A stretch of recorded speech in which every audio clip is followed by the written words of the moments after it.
आसुरी पक्षी असल में सप्तशौरी गुरुकुल का है। नीचे जमीन पर खड़े शिष्यों में से एक शिष्य ने कहा, क्या जैसे ही आसपास खड़े बाकी सब शिष्यों ने उस शिष्य के ये शब्द सुने, सभी के चेहरे पर डर का भाव आ गया। सप्तशौरी गुरुकुल का आसुरी पक्षी उन पर हमला कर रहा था, यानी कि वह पक्षी अपने गुरुकुल का बदला लेने की कोशिश कर रहा था। क्या तुम सच कह रहे हो? पास खड़े शिष्यों ने पुष्टि करने के लिए दोबारा से उस शिष्य से सवाल किया। मैं बिल्कुल सच कह रहा हूं। उस दिन जब हमारे त्रिपुर गुरुकुल ने सप्तशौरी गुरुकुल को जड़ से नष्ट किया था, उस समय मैं वहीं पर था। सप्तशौरी गुरुकुल में जब भकर तबाही मची हुई थी, तब इसी आसुरी पक्षी ने आकर्ष सिंघानिया को बचाया था और उसे लेकर दूर निकल गया था। इस आसुरी पक्षी की रफ्तार इतनी तेज थी कि हमारे गुरुकुल का एक भी शिष्य या एल्डर उसका पीछा नहीं कर पाया था। वह शिष्य हड़बड़ा हुए बोला। उसकी आंखों में हल्की सी घबराहट भी थी। अभी कुछ समय पहले तीनों गुरुकुल प्रमुखों ने और बाकी एल्डरों ने इस आसुरी पक्षी का पीछा करने की कोशिश की थी, लेकिन वह उसे पकड़ नहीं पाए। पकड़ना तो दूर, वह उसकी रफ्तार तक का सामना नहीं कर पाए थे और उनकी आंखों के सामने हमारे दूसरे ठिकाने के कई शिष्यों को मार दिया गया था। उस शिष्य ने अपनी बात आगे जारी रखते हुए कहा, जो तुम कह रहे हो, अगर वह सच है, तब तो यह हमारे गुरुकुल के लिए बहुत बड़ा खतरा है। अगर कोई भी उसे नहीं रोक पा रहा है, तो फिर इस गुरुकुल में रहकर अपनी मौत को आमंत्रण देने का क्या मतलब? मैं अभी और इसी वक्त इस गुरुकुल को छोड़ना चाहता हूं, एक अन्य शिष्य ने कहा। उसके शब्दों ने किसी चिंगार की भांति तुरंत ही आग पकड़ ली और बाकी सब शिष्य भी उसकी बात से सहमत होकर गुरुकुल छोड़ने का कहने लगे। देखा जाए तो उनका यह फैसला गलत नहीं था। वह इस गुरुकुल में शामिल इसलिए हुए थे क्योंकि इस गुरुकुल के पास ताकत थी, लेकिन अब जब गुरुकुल के बड़े अधिकारी भी एक आसुरी पक्षी को नहीं रोक पा रहे थे, तो इस गुरुकुल में रहकर अपने आप को शहीद करने का क्या मतलब? उस आसुरी पक्षी की रफ्तार इतनी तेज थी कि कोई भी उसका सामना नहीं कर सकता था। अगर अब भी वह लोग इस गुरुकुल में रहते हैं, तो आज नहीं तो कल उनका मरना तय था। उनके पास सिर्फ दो ही विकल्प बचे थे, या तो अपने आप को खत्म करवा दें या फिर इस गुरुकुल से संबंध तोड़कर अपने आप को अलग कर दें। शिष्यों की यह सारी बातें बहुत जल्द त्रिपुरा गुरुकुल के तीनों प्रमुखों के पास भी पहुंच गईं। उनकी बातें सुनकर तीनों के चेहरे गंभीर हो गए। उन्होंने कभी नहीं सोचा था कि जिस गुरुकुल को उन्होंने नष्ट कर दिया है, उसका शेष बचा आसुरी पक्षी उनके गुरुकुल के शिष्यों के बीच ऐसी घबरा पैदा कर देगा। कुछ समय में तीनों को समझ में आ गया कि मामला अब बहुत ज्यादा आगे बढ़ चुका है, इसलिए तीनों जमीन पर उतर आए और अपने शिष्यों को समझाने लगे। अगर शिष्य इसी तरह से अपनी बात पर अडिग रहे और सच में उनके गुरुकुल छोड़कर चले गए, तो कुछ ही समय में पूरा गुरुकुल खाली हो जाएगा। वहां पर सिर्फ कुछ अधिकारी और एल्डर बचेंगे। हालांकि अभी के समय इन शिष्यों की ताकत गुरुकुल के लिए कोई भी मायने नहीं रखती थी, लेकिन आगे भविष्य के लिए यह एक बड़ी नींद। ये उनके गुरुकुल का भविष्य थे। उनकी अनुपस्थिति में गुरुकुल मुश्किल से 100 वर्ष तक ही अपने आप को अस्तित्व में रख सकता था। बिना शिष्यों के गुरुकुल का अस्तित्व में रहना असंभव था। आसुरी पक्षी के हमले से तीनों गुरुकुल प्रमुखों को ऐसा आघात पहुंचा था कि वह राजकुमार पारस की मदद करने नहीं पहुंच पाए। जब उनके खुद के घर में आग लगी थी, तो वह दूसरों की मदद क्या ही करते। फिलहाल के लिए तो उनके लिए उनका गुरुकुल बचाना सबसे ज्यादा जरूरी था। आकर्ष को मारने के मौके तो वह फिर से भविष्य में प्राप्त कर सकते थे। जहां एक तरफ त्रिपुर गुरुकुल में अशांति का माहौल था, तो वहीं दूसरी तरफ आकर्ष और बाकी सब लोग माया साम्राज्य की सीमा में प्रवेश कर चुके थे। वह लोग इस समय विजयनगर शहर के ऊपर से उड़कर जा रहे थे। थोड़ी ही देर में वह लोग उस स्थान के पास पहुंच गए जहां पर आकर्ष ने मंत्र जाल का इस्तेमाल करके कल्पेश और गिरिराज को बंद किया था। कल्पेश उस स्थान को देखकर आकर्ष को एक बार फिर कल्पपेश के कारनामे याद आ गए, जिस वजह से उसका चेहरा पूरी तरह से कठोर हो गया और उसकी आंखों में कर्कश का दिखाई देने लगी। वह इस बात का फैसला तो बहुत पहले ही कर चुका था कि जैसे ही उसे पर्याप्त शक्ति प्राप्त होगी, वह सबसे पहले इसी मंत्र जाल को खोलेगा और अंदर जाकर कल्पेश व गिरिराज को खत्म करेगा। जब से उसे पता चला था कि कल्पेश ने ही उनके गुरुकुल को धोखा देकर उनके गुरुकुल के उच्च अधिकारियों को खत्म करवाया था, तब से उसे कल्पेश से एक अलग ही प्रकार की नफरत हो गई थी। ऐसी नफरत जिसमें वह जल्द से जल्द अपने इस प्रतिद्वंद्वी को खत्म करना चाहता था। आकर्ष कल्पेश के बारे में सोचकर गुस्सा हो रहा था। तो वहीं दूसरी तरफ राजकुमार पारस त्रिपुर गुरुकुल की हरकतों पर गुस्सा हो रहा था। इन त्रिपुर गुरुकुल के सदस्यों की हिम्मत कैसे हुई मुझे धोखा देने की? गुस्से में उबलते हुए राजकुमार पारस ने मन ही मन अपने आप से कहा। इस समय तक तो उसे पूरा विश्वास हो चुका था कि जिस त्रिपुर गुरुकुल के सदस्यों का इंतजार वह कर है वह कभी भी नहीं आने वाले हैं, पर उसे कोई कारण अभी तक समझ नहीं आ रहा था।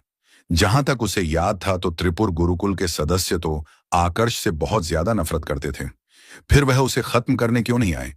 थोड़ा सोचने के बाद उसे कुछ कुछ समझ आने लगा। उसे लगने लगा कि इसके पीछे की वजह उपाध्यक्ष दीक्षित है। उपाध्यक्ष दीक्षित अथर्व मंडल के छठे स्तर के योद्धा थे और उनके पास एक चौथे स्तर का जादुई हथियार था। इसी ताकत के साथ अगर गुरुकुल के सदस्य उनके समूह पर प्रहार भी कर देते तो भी आकर्ष को मारना उनके लिए संभव नहीं होता। आगे का सफर और भी ज्यादा शांतिपूर्वक तरीके से चला।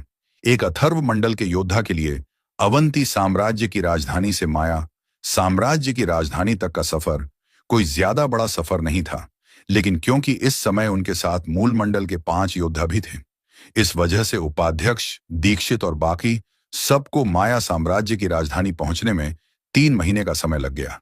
वैसे 3 महीने में भी वह राजधानी की सीमा में प्रवेश नहीं कर पाए थे, बस दूर से राजधानी को देख पा रहे थे। यहां से माया साम्राज्य की राजधानी की सीमा शुरू होती है, लेकिन राजधानी का बाजार और शहर यहां से शुरू नहीं होता, वह थोड़ा आगे है।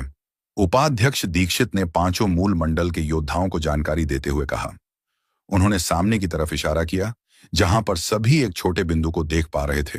जैसे जैसे वह लोग आगे बढ़ रहे थे वह बिंदु बड़ा हो रहा था। बहुत जल्द उस बिंदु ने एक बड़े शहर का आकार ले लिया। क्षेत्रफल के मामले में यह शहर अवंती साम्राज्य की राजधानी से भी बड़ा था। देखने से तो यह शहर काफी ज्यादा समृद्ध लगता है।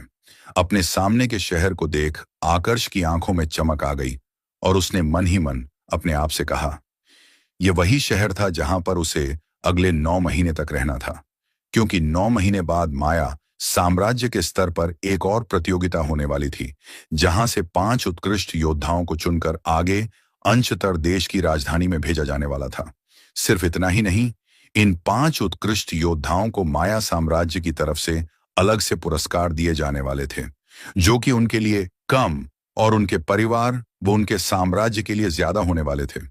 यह उत्कृष्ट योद्धा आगे अंशतर देश की राजधानी में जाकर एक बार फिर से मुकाबला करने वाले थे और वहां से आखिरी 5 उत्कृष्ट योद्धाओं को चुना जाने वाला था, जो सबसे आखिर में 10 देशों के महामुकाबले में भाग लेंगे। फिलहाल के लिए सिर्फ इतनी ही जानकारी दी गई थी कि यह 10 देशों का महामुकाबला विदेशी क्षेत्र की कुछ ताकतों के द्वारा आयोजित करवाया जा रहा है, लेकिन इन ताकतों का असली उद्देश्य क्या है, इसके बारे में किसी को भी कोई जानकारी नहीं थी। अब से मुझे हर मुकाबले में बेहतर प्रदर्शन करना होगा, कैसे भी करके मुझे अंशतर देश के स्तर तक पहुंचना होगा और फिर वहां पर 5 उत्कृष्ट योद्धाओं में शामिल होना होगा।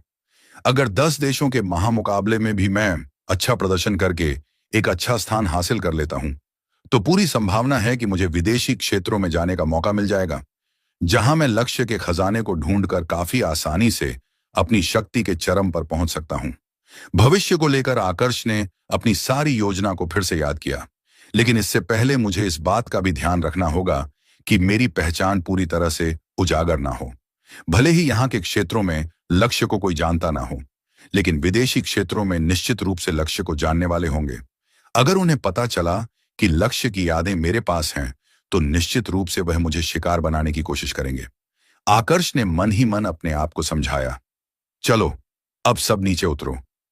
उपाध्यक्ष दीक्षित के नेतृत्व में सभी योद्धा एक एक करके जमीन पर उतरने लगे। अब से उनके समुदाय का नेतृत्व उपाध्यक्ष दीक्षित ही करने वाले थे, क्योंकि राजा ने खुद इस बात का उन्हें आदेश दिया था कि वह राजकुमार पारस पर हद से ज्यादा विश्वास न करें। शहर में आने के बाद उपाध्यक्ष इत ने सबसे पहले 5 उत्कृष्ट योद्धाओं के लिए एक रेस्टोरेंट ढूंढा और वहां पर सभी के साथ खाना खाया।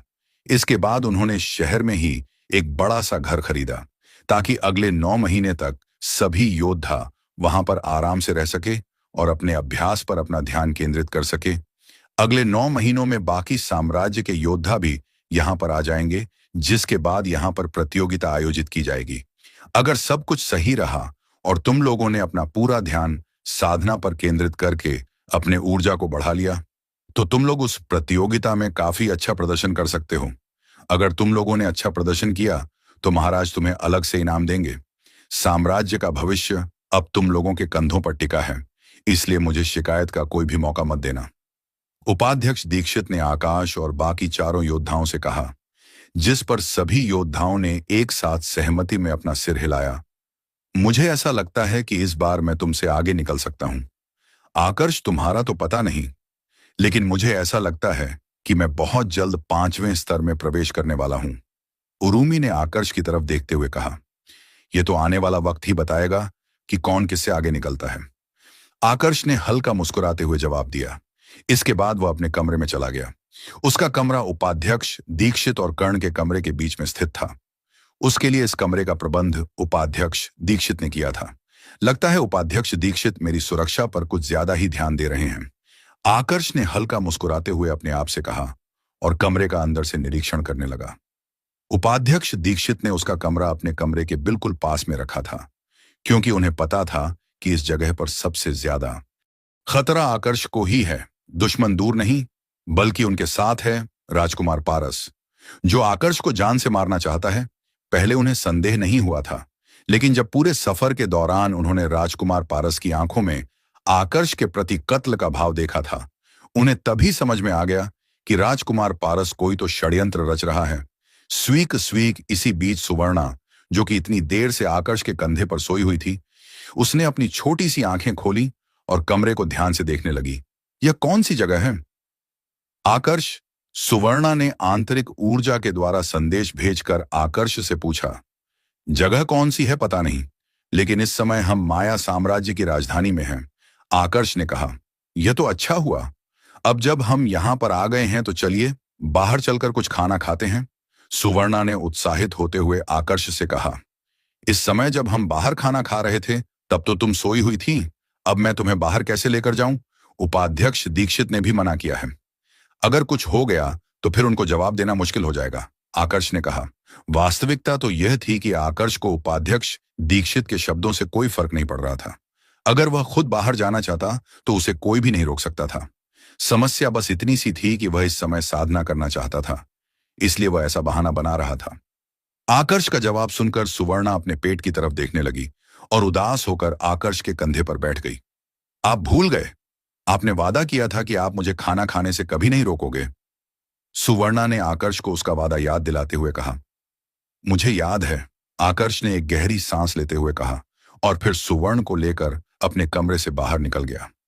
वह उसे लेकर सबसे पहले एक रेस्टोरेंट में आया, जहां पर उसने पेट भरकर सुवर्णा को खाना खिलाया। इधर आकर्ष के बाहर जाने के कुछ देर बाद घर से एक और परछाई ने बाहर जाने की कोशिश की, लेकिन तभी उसके पीछे एक और परछाई आकर खड़ी हो गई। पहले वाली परछाई राजकुमार पारस की थी, जो छुपकर घर छोड़ने की कोशिश कर रही थी, और जो उसके पीछे प्रकट हुई थी वह उपाध्यक्ष दीक्षित की परछाई थी। कहां जा रहे हैं राजकुमार? पारस उपाध्यक्ष दीक्षित ने एक गंभीर स्वर में पूछा। कहीं नहीं, मैं बस ऐसे ही टहल रहा था, राजकुमार पारस ने जवाब दिया। तब तो अच्छी बात है, क्योंकि आपको कुछ हो गया तो फिर महाराज को जवाब देना मेरे लिए मुश्किल हो जाएगा। उन्होंने बच्चों के साथ मुझे आप पर भी ध्यान रखने का आदेश जो दिया है, उपाध्यक्ष दीक्षित ने अपनी गंभीरता को कायम रखते हुए कहा। आकर्ष को इस बात का बिल्कुल भी अंदाजा नहीं था कि उसके घर से निकलने के बाद पीछ घर में क्या कुछ हुआ है। वह तो सुवर्णा को खाना खिलाने के बाद बाजार में घूमने चला गया। दरअसल वह अयुद्ध पौधे की जड़ ढूंढना चाहता था, लेकिन काफी देर तक ढूंढने के बाद भी उसे उस पौधे के बारे में कोई भी खबर नहीं मिली। तो आखिर में थक हार कर वह वापस अपने कमरे में लौट आया। इस बार उसने एक पल का भी समय व्यर्थ नहीं किया और तुरंत अपनी साधना में बैठ गया। सर्प शक्ति को याद करते हुए वह पद्मासन की स्थिति में चुपचाप साधना करने लगा। इसी तरह 1 महीने का समय बीत गया। आज तुम इतनी जल्दी में हमें लेकर कहां जा रहे हो? कहीं तुम नीलामी में तो भाग लेने नहीं जा रहे? सुनने में आया है कि माया साम्राज्य का शाही परिवार एक नीलामी का आयोजन करवा रहा है। कर्ण ने रास्ते पर चलते हुए आकर्ष से पूछा। मैं पिछले 1 महीने से लगातार साधना कर रहा हूं। अगर इसी तरह से साधना करता रहा तो बहुत जल्द एक साधु बन जाऊंगा। इसके अलावा मुझे कुछ संसाधन भी चाहिए जो मेरी साधना को जल्दी से आगे बढ़ा सके। इसलिए मैं नीलामी में भाग लेने ही जा रहा हूं। माया साम्राज्य का शाही परिवार पूरे साल में सिर्फ एक बार नीलामी का आयोजन करता है, जिसका सीधा मतलब यही हुआ कि नीलामी में बहुत सी कीमती और दुर्लभ वस्तुओं को नीलाम किया जाएगा। अगर मुझे मेरे काम की वहां पर कोई वस्तु मिल जाती है तो इससे बेहतर और क्या हो सकता है, आकर्ष ने कहा। असल में वह इस नीलामी में भी आयुध पौधे की जड़ ढूंढने ही जा रहा था। बाजार में नहीं मिली थी तो उसे पूरा विश्वास था कि नीलामी में तो इसके बारे में कोई जानकारी जरूर मिलेगी। आकर्ष का जवाब सुनकर सूर्य केतु और उरुमी के चेहरे पर भी एक उम्मीद की किरण नजर आने लगी। उन्होंने भी नीलामी के बारे में सुना था, और जब उन्हें पता चला था कि नीलामी साल में सिर्फ एक बार होती है तो वह भी अपने आप को उत्साहित होने से रोक नहीं पाए थे, क्योंकि एक ऐसी जगह होती थी जहां पर काम की वह सारी कीमती वस्तुएं मिल जाती थीं जिन्हें बाजार में खरीदना संभव नहीं था। माया साम्राज्य के शाही परिवार के द्वारा संचालित नीलामी घर काफी बड़ा था। इसमें अंदर प्रवेश करने के अलग द्वार थे और बाहर जाने के अलग द्वार। जब चारों दोस्तों ने नीलामी घर में प्रवेश किया तो चारों को एक पल के लिए तो बहुत ज्यादा आश्चर्य हुआ, क्योंकि नीलामी घर के प्रत्येक कक्ष की कीमत कम से कम एक 0,000,000 सोने के सिक्के थी। एक कमरे की कीमत एक 0,000,000 सोने के सिक्के। क्या माया साम्राज्य का शाही परिवार लोगों को लूटने पर उतारू है? उरुमी ने थोड़ा नाराज होते हुए कहा। कीमत ज्यादा नहीं है, बस ऐसा कहो कि तुम इन पैसों को नीलामी घर के कमरे पर नहीं बल्कि अय्याशी घर के कमरे पर उड़ाना चाहते हो। अगर वहां के कमरे की कीमत 2,000,000 सोने के सिक्के भी हुई तो भी तुम देने में बिल्कुल भी हिचकिचाहट नहीं करोगे, सूर्यकेतु ने कहा। उसकी बात सुनकर उरुमी बहुत ही ज्यादा शर्मिंदा महसूस करने लगा। उसका चेहरा ऐसा हो गया था जैसे किसी ने उसकी चोरी पकड़ ली हो। आकर्ष इस समय चुपचाप अपनी जगह पर बैठकर सामने मेज पर रखे औषधीय जल का सेवन कर रहा था और साथ में पूरे नीलामी घर के सभी क्षेत्रों का निरीक्षण कर रहा था। जैसे जैसे समय हो रहा था, नीलामी घर में लोगों की संख्या वैसे वैसे ही बढ़ती जा रही थी। थोड़ी ही देर में नीलामी शुरू हो गई। शुरुआत में लगभग सभी चीजें बहुत ही ज्यादा सामान्य थीं, जैसे कि जादुई हथियार और कुछ जड़ी बूटियां। बाकी लोगों के लिए उनका महत्व था, लेकिन आकर्ष का उनके प्रति कोई भी आकर्षण नहीं था।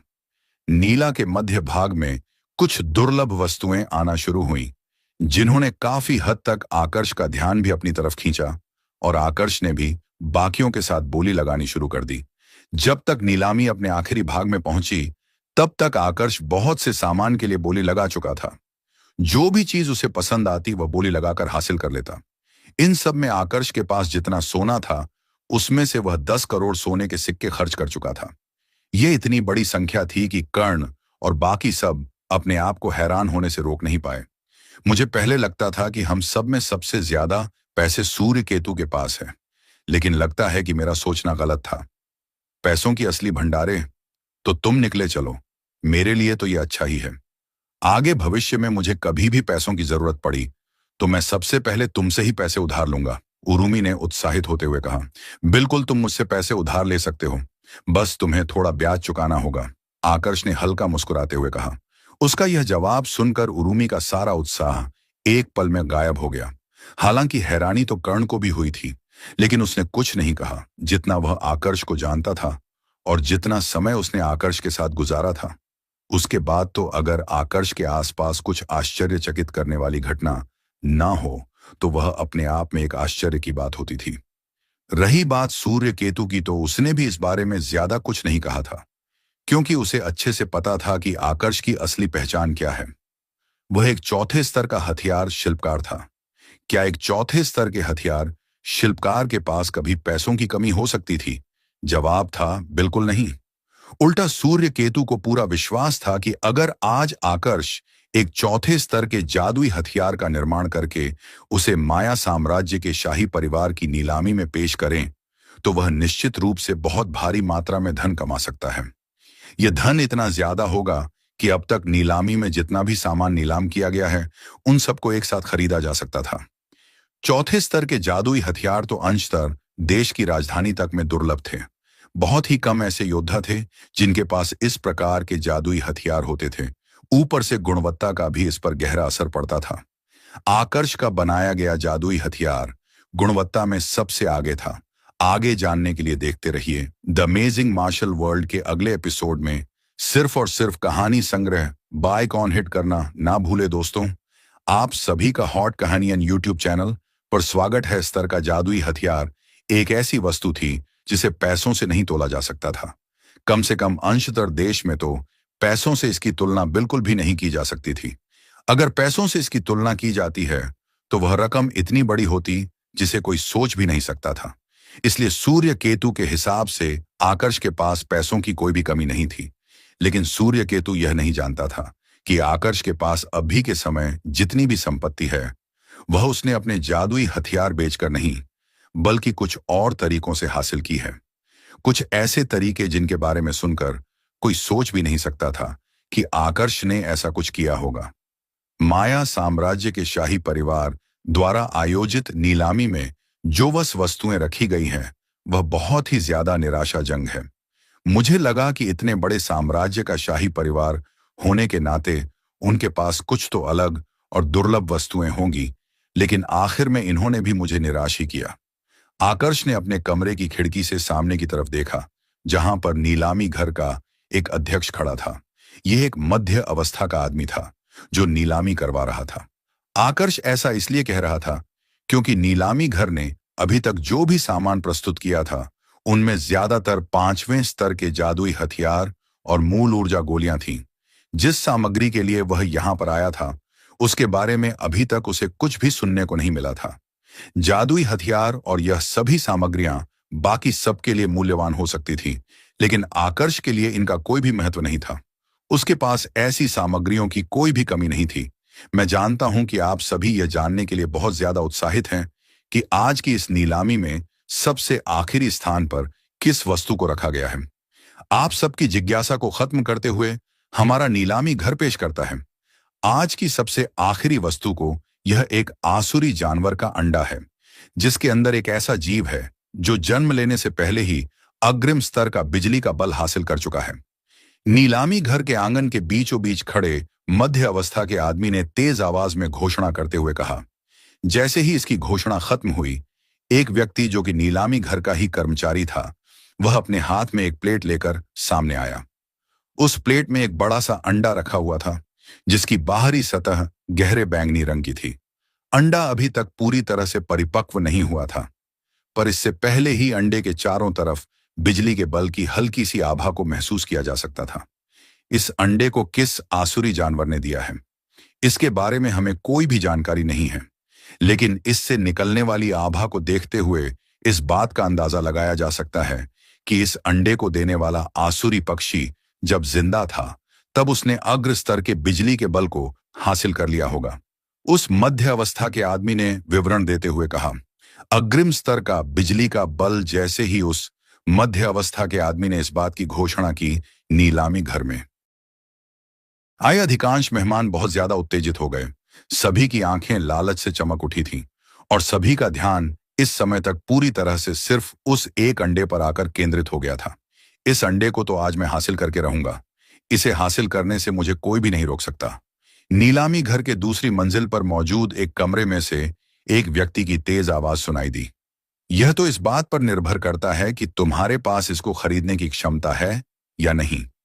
जब तक मैं यहां पर हूं, इस पर सिर्फ मेरा अधिकार है। सामने वाले कमरे से एक और व्यक्ति की तेज आवाज सुनाई दी। इस पर अधिकार मेरा है। इसको हासिल करने के लिए मैं किसी भी हद से गुजर सकता हूं। देखता हूं मेरे होते हुए तुम दोनों इसे कैसे हासिल करते हो। सामने के एक अन्य कमरे से एक और व्यक्ति की उत्तेजना से भरी आवाज सुनाई दी। इस एक अंडे को हासिल करने के लिए सभी मेहमानों के बीच शीत युद्ध शुरू हो चुका था। सभी अपने आप को बढ़ चढ़कर बता रहे थे और सभी का सिर्फ एक ही कथन था कि यह अंडा सिर्फ उनका है। एक आसुरी जानवर का अंडा। जानवर कब से अंडे देने लगे? आकर्ष ने थोड़ा आश्चर्यचकित होते हुए अपने आप से कहा। जब उसने लक्ष्य की यादों में देखा तो पाया कि अंडा जानवर का नहीं बल्कि किसी दुर्लभ जंतु का है। लेकिन दुर्भाग्य की बात यह थी कि आकर्ष को लक्ष्य की यादों में इस अंडे को लेकर कोई जानकारी नहीं मिली थी। आकर्ष को यह थोड़ा अजीब लगा, इसीलिए उसने अपनी आध्यात्मिक शक्ति से ही उस अंडे का निरीक्षण करने की कोशिश की। वह देखना चाहता था कि आखिरी यह अंडा है क्या। अम्मा, जिस पल आकर्ष ने अपनी आध्यात्मिक शक्ति से उस आसुरी पक्षी के अंडे को स्पर्श किया, उसने महसूस किया कि वहां पर किसी और की भी आध्यात्मिक शक्ति थी। यह दूसरी आध्यात्मिक शक्ति भी उसी की तरह उस अंडे का निरीक्षण कर रही थी। सबसे आश्चर्य की बात तो यह थी कि इस आध्यात्मिक शक्ति का स्तर भी ठीक उसी की तरह मूल मंडल के छठे स्तर में था। क्या इस नीलामी घर में एक और मंत्र का है? आकर्ष ने ध्यान से आसपास देखते हुए अपने आप से पूछा। वह आध्यात्मिक शक्ति तो उसने महसूस की थी, लेकिन वह किस दिशा से आ रही थी उसका वह पता नहीं लगा पाया, क्योंकि उसके कुछ महसूस करने से पहले ही वह आध्यात्मिक शक्ति वहां से गायब हो चुकी थी। अच्छी बात यह थी कि उस दूसरे मंत्रका ने भी आकर्ष के आध्यात्मिक शक्ति का पीछा नहीं किया था और ना ही उसकी कोई जांच पड़ताल करने की कोशिश की थी। शायद से वह भी अपने लिए कोई मुसीबत नहीं चाहता था। वैसे अगर वह अपनी आध्यात्मिक शक्ति से आकर्ष की आध्यात्मिक शक्ति का पीछा कर भी लेता, तो भी इससे आकर्ष को कोई फर्क नहीं पड़ने वाला था, क्योंकि उसकी आध्यात्मिक शक्ति बाकियों से अलग थी। यह क्या है? इसी बीच आकर्ष का ध्यान दोबारा से उस आसुरी पक्षी के अंडे पर गया। वह अंडा पहले तो बैंगनी रंग की ऊर्जा से चमक रहा था, लेकिन अब वह ऊर्जा धीरे धीरे करके गायब हो रही थी। देखते ही देखते कुछ ही देर में वह ऊर्जा पूरी तरह से समाप्त हो गई। शुरुआत में तो आकर्ष को कुछ भी समझ नहीं आया, लेकिन फिर जब उसने ध्यान से निरीक्षण किया तो पाया कि उस अंडे के अंदर जो भी जीवन था वह अब खत्म हो चुका है। उसके खत्म होने के बाद ही उस अंडे के चारों तरफ मौजूद वह बैंगनी रंग की ऊर्जा गायब हुई थी। यह क्या हो रहा है? ऊर्जा अपने आप गायब कैसे हो गई है? लोगों ने भी अब इस बात पर ध्यान देना शुरू कर दिया था। सभी एक एक करके इसी बारे में सवाल पूछने लगे। थोड़ी देर पहले लोगों के चेहरे पर जो उत्साह था, अब वह आक्रोश में बदल चुका था। देखकर लग रहा है कि इस अंडे के भीतर जो भी जीवन था वह खत्म हो चुका है। अब यह अंडा किसी भी काम का नहीं रहा है। एक आदमी ने कहा, अंडा खत्म हो गया। यह शब्द मानो पानी में एक पत्थर की तरह गिरा और वहां उपस्थित सभी लोग एक क्षण के लिए बिल्कुल चुप हो गए। सभी बस एक दूसरे का चेहरा देख रहे थे। क्या यह सचमुच मर चुका है? एक व्यक्ति ने पूछा। अगर यह मरा नहीं होता तो ऊर्जा गायब क्यों होती? वह अभी भी अंडे के चारों तरफ चमक रही होती। वह गायब हो चुकी है। यही इस बात का प्रमाण है कि अंडे में मौजूद जीवन नष्ट हो चुका है। एक बुजुर्ग अवस्था के आदमी ने जवाब दिया। सुनकर बड़ा अफसोस हुआ। कहां एक क्षण पहले यह अंडा बहुमूल्य सामग्री में शामिल हो रहा था और कहां अगले ही क्षण इसकी कीमत गिरकर जमीन पर आ गई है। नीलामी घर का तो इस बार बहुत बड़ा नुकसान हो गया है, कुछ लोगों ने अफसोस जताते हुए कहा। देखते ही देखते पूरे नीलामी घर में इसी बात को लेकर चर्चाएं होने लगीं। आकर्ष, तुम्हें क्या लगता है? क्या सच में वह अंडा अब नष्ट हो चुका है? सूर्य केतु ने आकर्ष से पूछा। आकर्ष पर उसे अंधा विश्वास था। अगर आकर्ष उस बात की पुष्टि कर देता है तो वह भी उस जवाब को मान के लिए तैयार हो जाएगा। लोग बिल्कुल सही कह रहे हैं। यह अंडा सच में अब किसी भी काम का नहीं रहा है। इसके अंदर मौजूद जीवन अभी थोड़ी देर पहले ही नष्ट हुआ है। बस थोड़ी देर पहले ही यह जवाब सुनकर कर्ण और उरूमी भी चौंक पड़े। मेरे हिसाब से तो अच्छा ही हुआ कि यह अंडा अभी अभी नष्ट हुआ है। अगर थोड़ी देर बाद नष्ट हो जाता तो नीलामी घर तो बच जाता, लेकिन जो भी इसे खरीदता उस बेचारे का बहुत बड़ा नुकसान हो जाता। उरूमी ने अफसोस जताते हुए कहा। इस बीच मंच पर खड़ा वह मध्य अवस्था का आदमी भी गुस्से से लाल पीला होने लगा था, लेकिन उसका गुस्सा लोगों पर नहीं, बल्कि अपने पीछे खड़े कर्मचारियों पर था। कर्मचारी भी इस बात को अच्छे से समझ पा रहे थे कि मैनेजर गुस्से में क्यों है, इसलिए वह जल्दी जल्दी में उस अंडे का निरीक्षण करने लगे। कुछ ही क्षणों में निरीक्षण खत्म हो गया और परिणाम मैनेजर को बता दिया गया। शाही परिवार के द्वारा हमारे नीलामी घर को दिया गया आखिरी सामान आसुरी पक्षी का यह अंडा था, जो अब खत्म हो चुका है। हमें इसके लिए बहुत ज्यादा खेद है, मैनेजर ने घोषणा करते हुए कहा। भाई, ऐसे तो शाही परिवार का सभी के सामने मजाक बन जाएगा। सभी बस यही कहेंगे कि सारी गलती इसमें शाही परिवार की थी। अब इसका कोई क्या कर सकता है? मेरे ख्याल से तो शाही परिवार को भी इसकी जानकारी नहीं होगी कि आज ये अंडा खत्म होने वाला था। लेकिन चलो, अच्छा ही हुआ, कम से कम किसी ने इसे खरीदा नहीं। अगर कोई खरीद देता तो बेचारे का बहुत बड़ा नुकसान हो जाता। लोग एक बार फिर से चर्चा करने लगे। मैनेजर के चेहरे पर भी मायूसी साफ नजर आ रही थी। जो कुछ भी हुआ उसके लिए हमें बहुत खेद है। अंडा भले ही नष्ट हो गया है, लेकिन इसको हम फिर भी नीलाम करेंगे, क्योंकि अगर ऐसा नहीं किया तो महाराज गुस्सा होंगे आप लोगों के लिए। मैं सिर्फ इतना कर सकता हूं कि इस अंडे का मूल्य गिरा सकता हूं। पहले इस अंडे का शुरुआती मूल्य 1 करोड़ सोने के सिक्के होने वाले थे, लेकिन अब इसका शुरुआती मूल्य 10 लाख सोने के सिक्के हैं। यह पूरी तरह से आप पर निर्भर करता है कि आप इसे खरीदना चाहते हैं या नहीं। मैनेजर ने घोषणा की। 10 लाख सोने के सिक्के लोग अभी भी आश्चर्यचकित होकर एक दूसरे का चेहरा देख रहे थे, क्योंकि उन्हें भी पता था कि इस अंडे की अब कोई कीमत नहीं है। जो भी इसे खरीदेगा वह अपने 10 लाख सोने के सिक्कों को गंवाए। अगर अंडा सही सलामत होता और उसमें जीवन होता तो लोग इसलिए उसे खरीदते, क्योंकि आगे भविष्य में उससे बच्चा निकल सकता था। लेकिन अब जब अंदर जीवन ही नष्ट हो चुका था, तो यह किस काम का। खुद नीलामी घर भी इसे रखना स्वीकार नहीं कर रहा था, तो फिर दूसरे लोग इसे क्यों खरीदते। अब तो आकर्ष भी इसे खरीदना नहीं चाहता था। वह भी अपना इरादा बदल चुका था। शाही परिवार के भी अलग चौंच हैं। जब अंडा नष्ट होने वाला था तो उन्होंने नीलामी घर को क्यों दिया ऊपर से। अब वह नीलामी घर पर दबाव भी बना रहे हैं कि वह इसे बेचे। उरूमी ने कहा, 10 लाख सोने के सिक्के, वह भी इस बेकार अंडे के लिए। कोई पागल ही होगा जो इसे खरीदेगा। पहली बार सूर्य केतु भी उरूमी की बात से सहमत था। कर्ण का भी इस बारे में ऐसा ही सोचना था। काफी देर तक पूरे नीलामी घर में शांति छाई रही। कोई भी बोली नहीं लगा रहा था। स्वीक स्वीक। अचानक आकर्ष के कंधे पर बैठी सुवर्णा उस अंडे को देख उत्साहित हो गई और उसने आंतरिक ऊर्जा के द्वारा संदेश भेजकर आकर्ष से कहा, क्या आप मेरे लिए वह अंडा खरीद सकते हैं। हमेशा की तुलना में आज सुवर्णा की आवाज अलग थी। उसकी आवाज में एक उत्तेजना थी, जैसे उसे किसी भी कीमत पर वह अंडा चाहिए। क्या हुआ सुवर्णा, वह अंडा नष्ट हो चुका है, अब तुम उसका क्या करोगी। आकर्ष ने सुवर्णा से कहा, वह सब मैं आपको बाद में बताऊंगी। क्या आप मेरे लिए वह अंडा खरीद सकते हैं। सुवर्णा अभी भी अपनी बात पर टिकी हुई थी। वह नष्ट हो चुका है, क्या फिर भी तुम उसे लेना चाहती हो।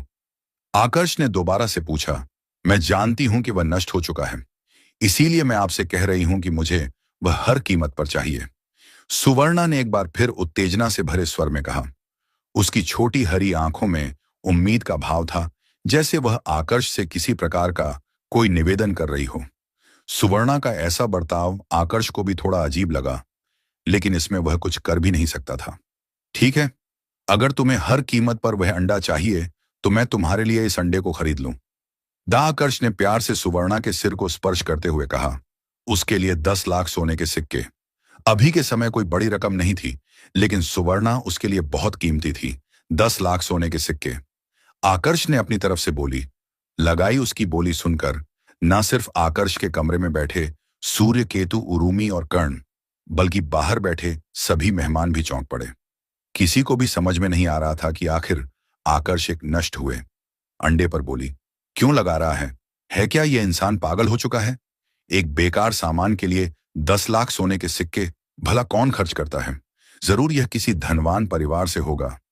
पैसों में अंधे हुए लोगों के पास ही ऐसी हिम्मत हो सकती है कि वह कचरे को खरीदने के लिए ऐसे पैसे बहाए। लोग अब आकर्ष को निशाना बनाकर बातें करने लगे। सभी उसका मजाक उड़ा रहे थे, लेकिन आकर्ष को इससे कोई फर्क नहीं पड़ रहा था। क्या मेहमानों के बीच कोई और ऐसा है जो इस अंडे के लिए इससे भी बड़ी बोली लगाना चाहता है। नीलामी घर के मैनेजर ने एक ऊंचे स्वर में पूछा, मगर सामने से किसी ने भी कोई जवाब नहीं दिया। एक खत्म हुए अंडे के लिए 10 लाख सोने के सिक्के कोई मूर्ख ही दे सकता था। पहली बात तो ज्यादातर लोगों के पास इस समय तक इतना पैसा बचा नहीं था, और जिनके पास भी पैसा बचा था वह इसका सही इस्तेमाल करना चाहते थे। पता तो उस मैनेजर को भी था कि कोई और बोली नहीं लगाएगा, लेकिन उसका काम था पूछना, इसलिए उसने पूछा, अगर कोई और बोली नहीं लगाता है तो मैं गिनती शुरू करता हूं। 10 लाख सोने के सिक्के, एक 10 लाख सोने के सिक्के, 10 लाख सोने के सिक्के, 3, और इसी के साथ यह अंडा कमरा संख्या 7 के मेहमान को दिया जाता है। मैनेजर ने तेज आवाज में घोषणा करते हुए कहा, आकर्ष, तुमने इस कचरे के लिए 10 लाख सोने के सिक्के क्यों दिए। सूर्य केतु ने आकर्ष की तरफ देखा और एक उलझन भरे स्वर में पूछा। इस सवाल के बाद कर्ण और उरूमी भी आकर्ष की तरफ देखने लगे, क्योंकि उनके लिए भी यह समझ पाना काफी मुश्किल था कि आकर्ष ने ऐसा कदम क्यों उठाया है। सवाल सुनकर आकर्ष चुपचाप अपनी जगह पर बैठा रहा। उसने कुछ भी नहीं कहा। लगभग 1 मिनट के बाद आकर्ष के उस कमरे के दरवाजे पर किसी ने दस्तक दी। आकर्ष ने दरवाजा खोला, जिसके बाद एक व्यक्ति अंदर आया और उसने वह अंडा आकर्ष को सौंप दिया। आकर्ष